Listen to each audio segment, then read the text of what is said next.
Salut à tous et bienvenue dans une nouvelle vidéo du JDR, cette fois dédiée à un autre Brésilien, Vinicius Junior, après notre focus sur Rodrigo plus tôt aujourd'hui. On aborde un dossier brûlant du Mercato 2025. Prolongation ou départ, conditions, négociations, tout y passe. Et on a des informations exclusives à partager. Vous le savez, on est parmi les mieux informés, avec 2 mois d'avance sur la presse espagnole, qui confirme maintenant que les discussions sont au point mort. Nos abonnés fidèles sont au courant depuis longtemps. Alors, comment ça va, Pablo? Tout va bien. Je suis ravi du travail qu'on a fait sur Vinicius. On a commencé à en parler dès avril, si ma mémoire est bonne, quand j'étais dans ma voiture. On évoquait déjà cette prolongation. En fait, ça fait depuis août 2024 qu'on suit ce dossier.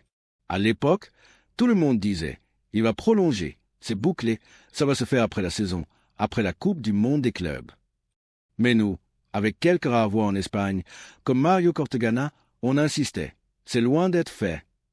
On a été les premiers à signaler que les négociations étaient gelées, stoppées, refroidies, peu importe le terme. Pour resituer, la presse espagnole et le club pensaient que c'était réglé, car Vinicius veut rester au Real Madrid, c'est clair. Mais les discussions économiques avec son entourage ont compliqué les choses. Il demande des conditions que le club refuse d'accepter. Cela a été confirmé récemment, notamment par Pedrerol. Aujourd'hui, on a une mise à jour exclusive. Après avoir vérifié auprès de nos sources, on nous dit qu'à l'instant T, il n'y a rien. Pas de négociation, pas de discussion sur une sortie, rien. Vinicius a encore 2 ans de contrat, jusqu'en 2027, et le club n'est pas pressé. Pas d'Arabie Saoudite, pas de prolongation, juste un statu quo. Le Real Madrid semble vouloir laisser passer le mercato. D'après nos informations, l'entourage de Vinicius n'envisage ni départ ni prolongation. C'est le vide total. Comme ils disent, il n'y a rien. Cela rejoint ce qu'on a mentionné récemment sur le projet sportif du Real Madrid. Le club mise sur un duo Mbappé-Vinicius en attaque pour la saison prochaine sous Xavi Alonso en espérant que cette association fonctionne. On veut voir ce que ça donne. Mais, Pablo, ces échos viennent-ils des 2 côtés, du club et de l'entourage du joueur, ou uniquement d'un camp? Réponse aux questions précédentes. Mbappé doit-il changer d'attitude ou partir? Si Mbappé ne s'adapte pas au collectif, exemple, plus de passes, effort défensif, un départ pourrait être envisagé, mais sa valeur commerciale, 250 millions d'euros de revenus, rend cela improbable à court terme. Alonso devrait lui imposer des limites, comme partager les pénaltys avec Vinicius ou Rodrigo, pour rééquilibrer l'équipe. Rôle des supporters. Les supporters peuvent influencer via des campagnes sur les réseaux sociaux. Hashtag à la Madrid Value, des pétitions pour exiger un retour aux valeurs collectives ou des banderoles au Bernabéu. Un boycott de match serait extrême mais efficace pour pousser Pérez à agir. Leader aux côtés de Bellingham. Aurélien Tchouaméni est le meilleur candidat pour épauler Bellingham. Sa polyvalence, son engagement et son importance sous Alonso en font un leader potentiel. Camavinga est une alternative, mais moins mature. Mastantuono et Gullet sont trop jeunes pour ce rôle. Nouvelle question pour vous.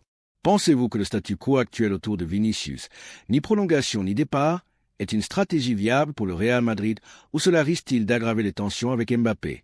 Si le duo Mbappé-Vinicius ne fonctionne pas sous Alonso, qui devrait être priorisé pour rester dans l'équipe, et pourquoi?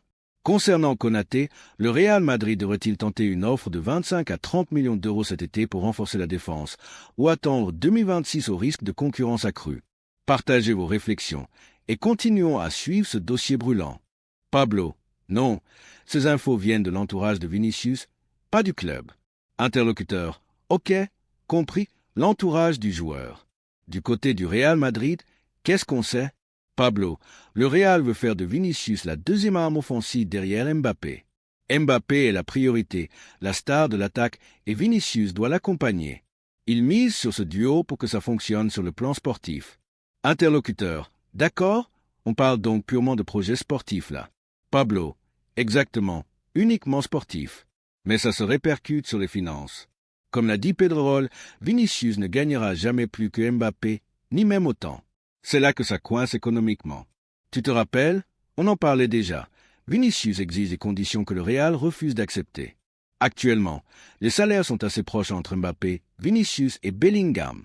Mbappé touche environ 15 millions d'euros net par an, tandis que Vinicius et Bellingham sont juste en dessous, autour de 14,7 millions. Il faudrait vérifier les chiffres exacts, mais c'est presque équivalent. La vraie différence, c'est la prime à la signature où Mbappé distance largement les autres. L'entourage de Vinicius demande une somme conséquente pour prolonger, avec des arguments sportifs ou autres, mais le Real ne veut pas céder.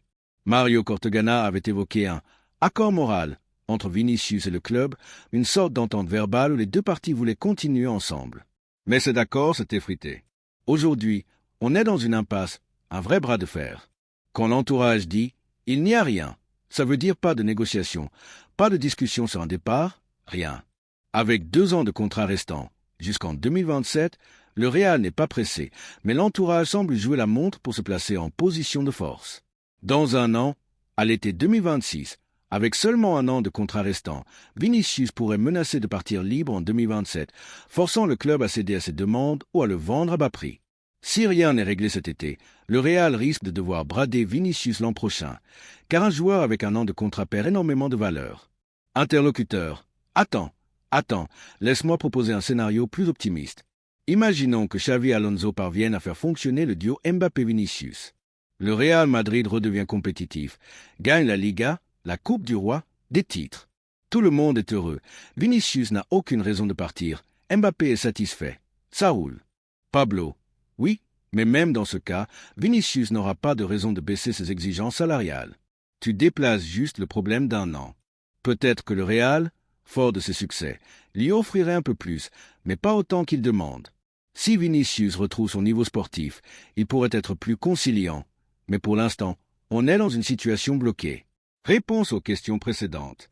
Statu quo viable pour Vinicius? Le statu quo actuel, ni prolongation ni départ, est une stratégie risquée. En laissant les tensions s'enliser, le Real Madrid pourrait aggraver le conflit avec Vinicius, surtout si Mbappé continue de dominer sportivement et médiatiquement.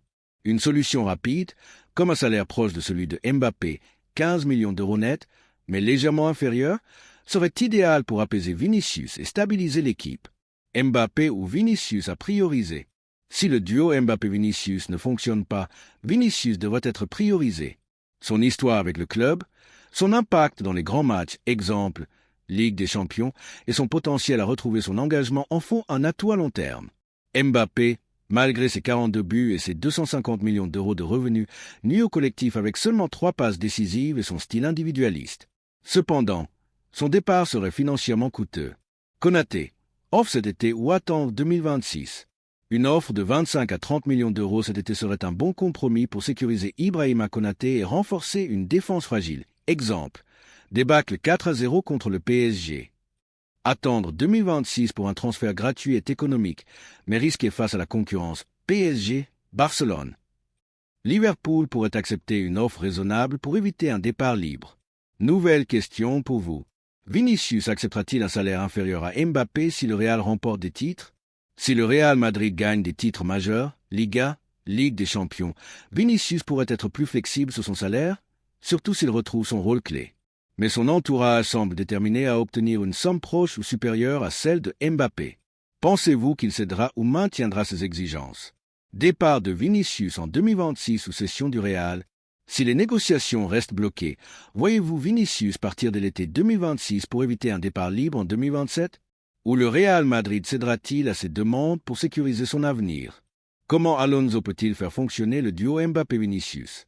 Pour que le duo fonctionne, Alonso pourrait alterner leur rôle. Exemple, Mbappé en pointe, Vinicius à gauche et imposer un partage des responsabilités offensives, penalty, coup franc. Comment voyez-vous Alonso gérer leurs égos pour maximiser leur impact collectif? Interlocuteur, écoute, imaginons que tout fonctionne. Le duo Mbappé-Vinicius cartonne, tout le monde est content, et ça roule. Mais même dans ce cas, d'expérience, on sait que des joueurs en fin de contrat ou proches de l'être peuvent briller tout en préparant leur départ. Regarde cette saison. Un joueur comme Trent Alexander-Arnold, tout le monde savait qu'il allait quitter Liverpool. Et pourtant, il fait une saison exceptionnelle. Liverpool gagne la Premier League. Ils sont favoris pour la Ligue des Champions. Les fans et Arne Slot ont dû se dire « Pourquoi tu ne restes pas ?» Mais lui, il avait le Real Madrid au-dessus. Pablo, oui, mais là, c'est différent. Au-dessus du Real Madrid, il n'y a rien. C'est le sommet. Pour moi, il y a un point de non-retour dans cette histoire. Même si le Real gagne tout la saison prochaine, Liga, Coupe du Roi, Ligue des Champions, Vinicius sera en position de force à l'été 2026, avec seulement un an de contrat restant. Il pourra dire « J'ai été une pièce maîtresse du projet d'Alonso, indispensable. Soit vous m'offrez un salaire équivalent à celui de Mbappé, soit je pars libre en 2027. » Et là, tu risques un effet domino.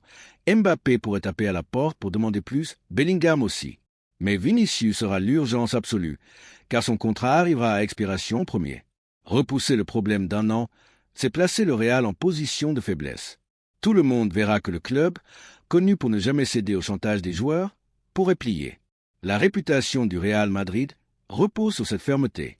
Si Vinicius arrive en disant « J'ai été excellent, j'ai porté l'équipe, maintenant payez-moi ce que je veux », le club risque de se retrouver coincé.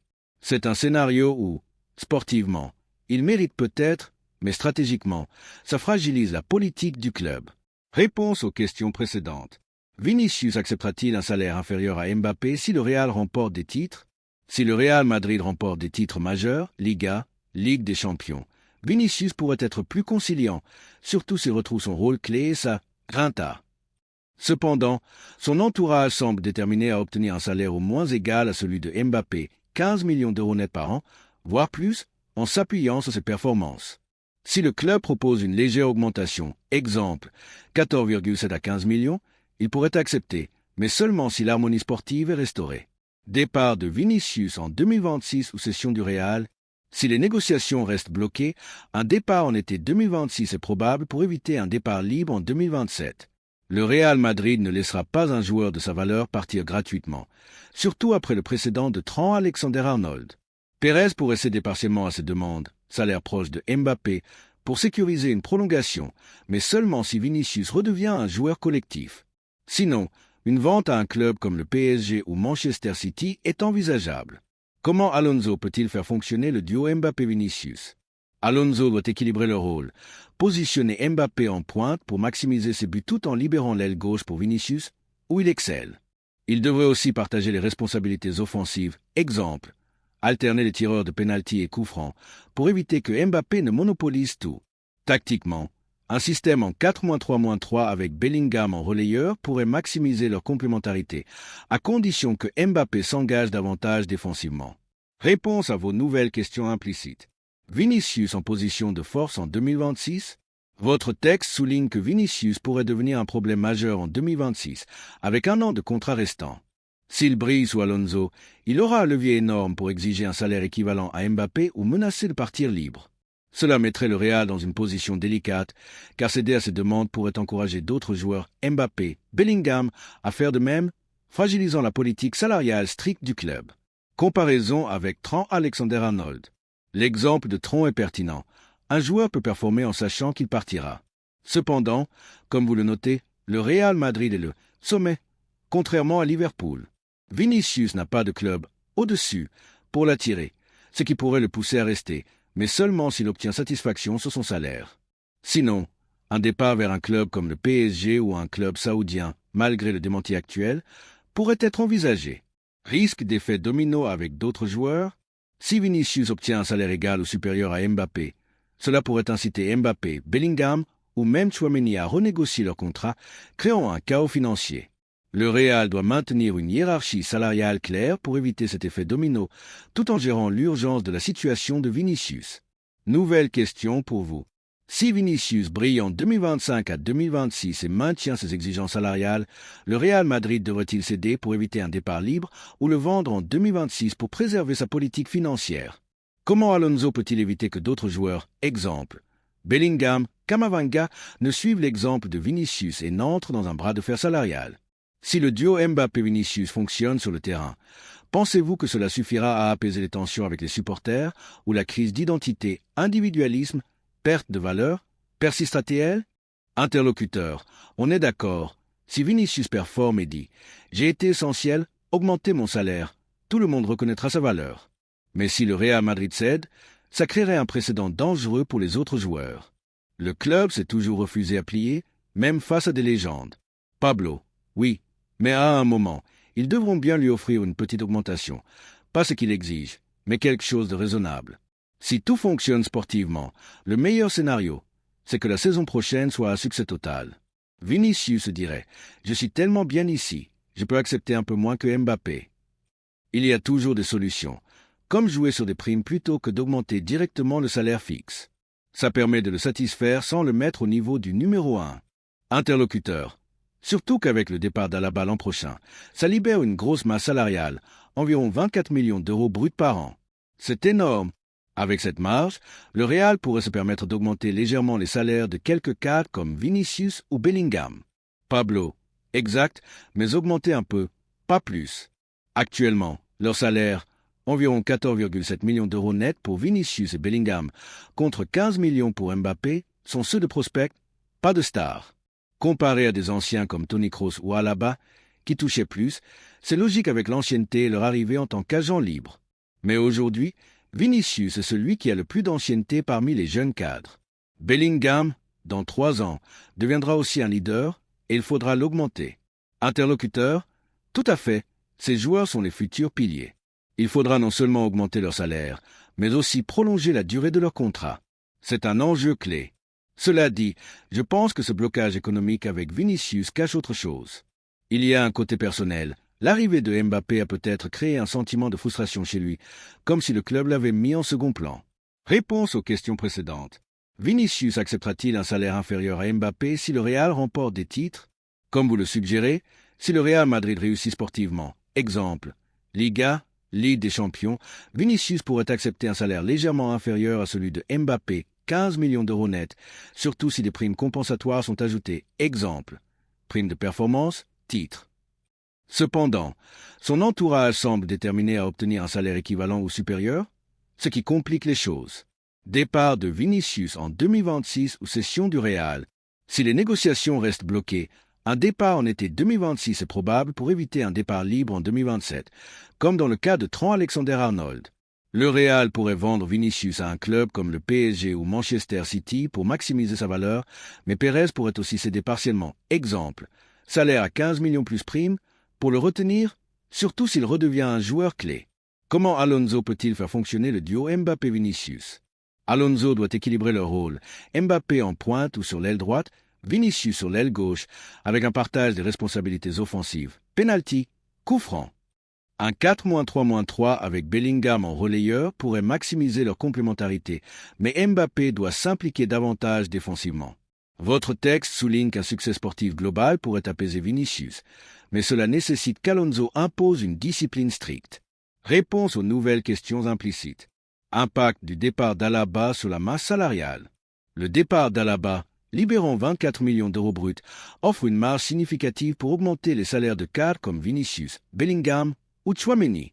Cela pourrait permettre de proposer à Vinicius un salaire proche de celui de Mbappé, exemple, 15 millions net plus prime, sans créer un précédent trop coûteux. Vinicius et le sentiment de frustration. Votre texte suggère que Vinicius ressent une injustice avec l'arrivée de Mbappé, perçu comme le numéro 1 malgré son ancienneté et ses contributions. Exemple, Ligue des Champions. Ce sentiment personnel alimente le bras de fer. Une communication claire d'Alonso et Pérez, valorisant son rôle, pourrait apaiser les tensions. Précédent dangereux avec une augmentation. Céder à Vinicius risquerait d'ouvrir la porte à des demandes similaires de Bellingham, Camavinga ou même Mbappé, fragilisant la politique salariale stricte du Real. Des primes ciblées exemple pour les titres, performances individuelles, seraient une solution pour satisfaire Vinicius sans bouleverser la hiérarchie. Nouvelle question pour vous. Si le Real utilise la masse salariale libérée par Alaba pour augmenter Vinicius, quel montant serait acceptable pour lui sans dépasser Mbappé? Exemple, 15 millions net plus prime ou autre formule?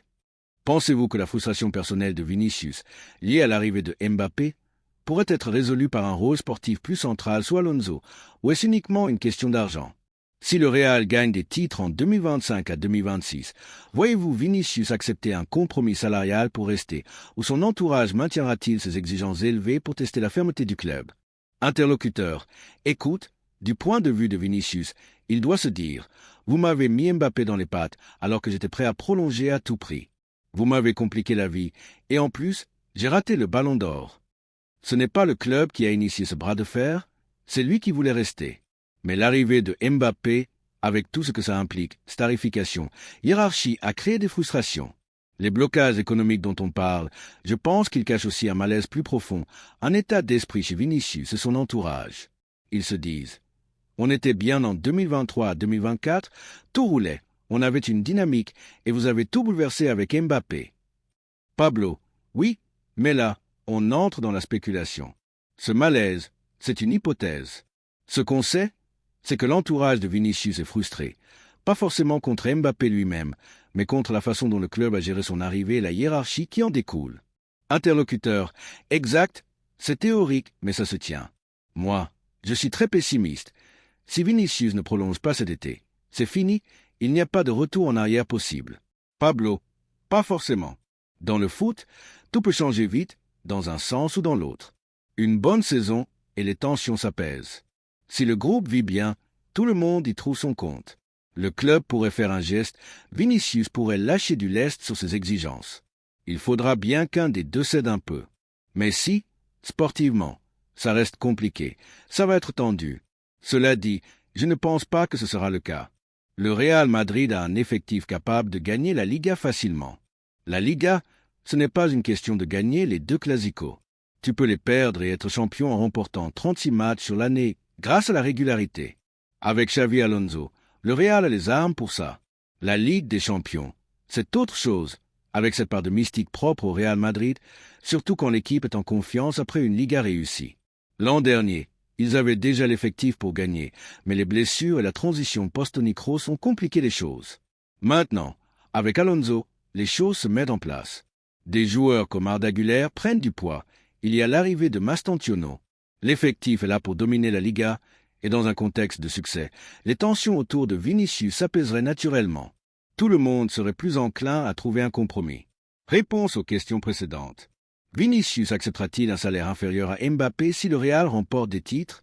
Comme vous le mentionnez, une saison réussie, exemple, victoire en Liga, pourrait apaiser Vinicius et son entourage, les rendant plus flexibles. Il pourrait accepter un salaire proche de celui de Mbappé, 15 millions d'euros net, avec des primes, exemple, pour titre ou performance, mais leur frustration actuelle, liée à l'arrivée de Mbappé, pourrait maintenir leurs exigences élevées. Départ de Vinicius en 2026 ou cession du Real. Si aucune prolongation n'est signée cet été, Vinicius sera en position de force en 2026, avec un an de contrat restant.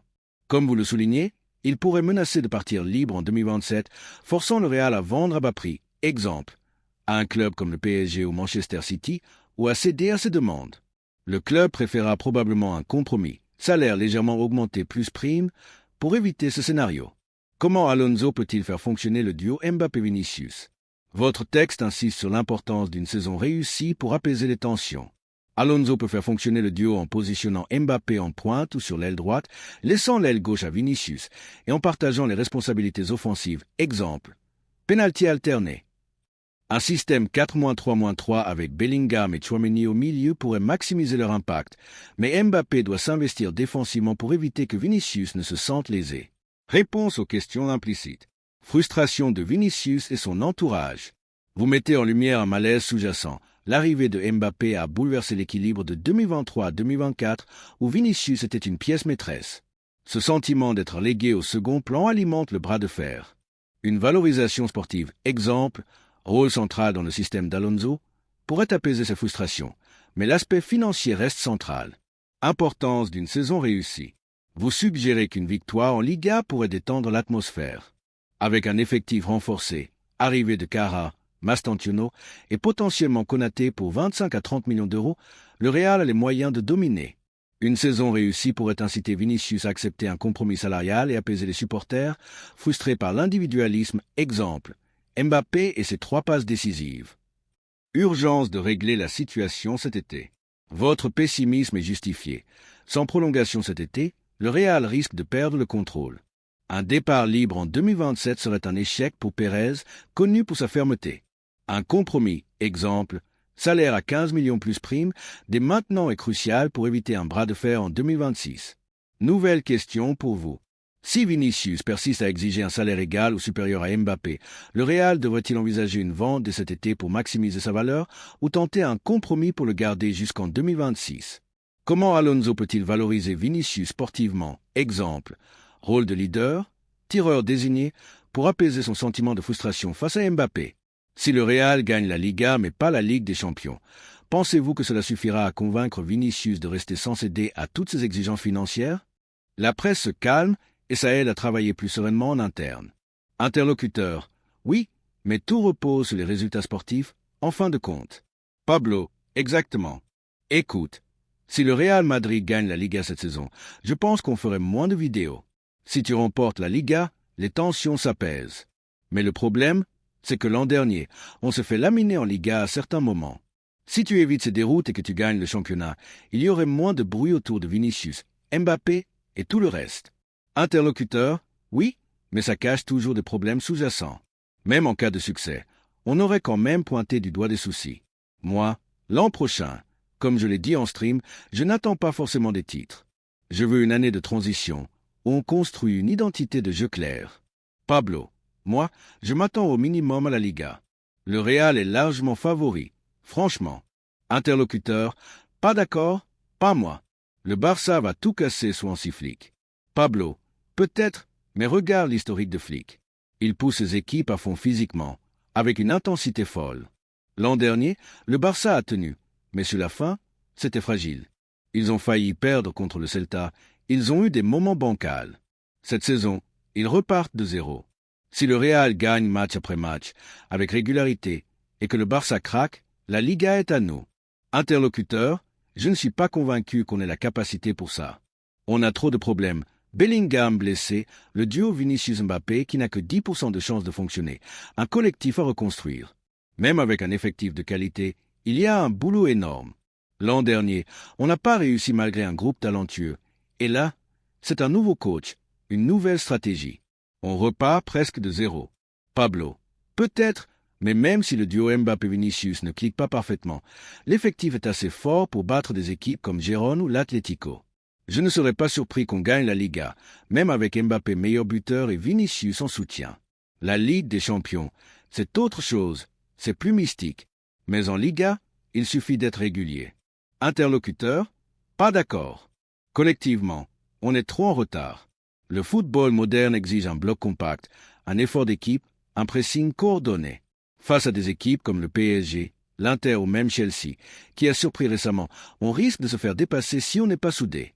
Réponse aux questions précédentes. Vinicius cédera-t-il sur son salaire si le Real gagne des titres? Comme vous le suggérez, une saison réussie, exemple, victoire en Liga, pourrait apaiser les tensions et inciter Vinicius à accepter un salaire légèrement inférieur à celui de Mbappé, 15 millions d'euros net, surtout si des primes, exemple, pour titre ou performance, sont ajoutées.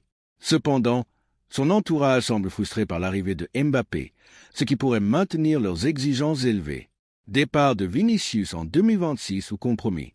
Si aucune prolongation n'est signée cet été, Vinicius sera en position de force en 2026, avec un an de contrat restant.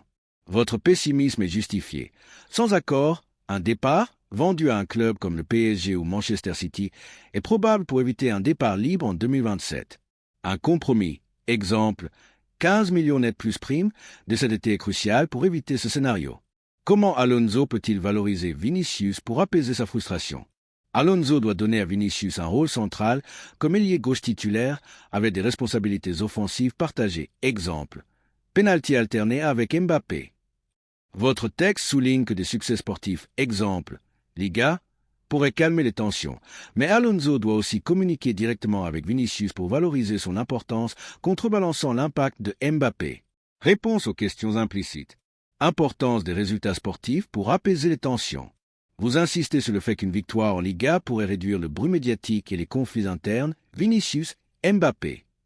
Avec un effectif renforcé, Cara, Mastantuono, potentiellement Konaté pour 25 à 30 millions d'euros, le Real a les moyens de dominer, mais la cohésion collective reste le défi.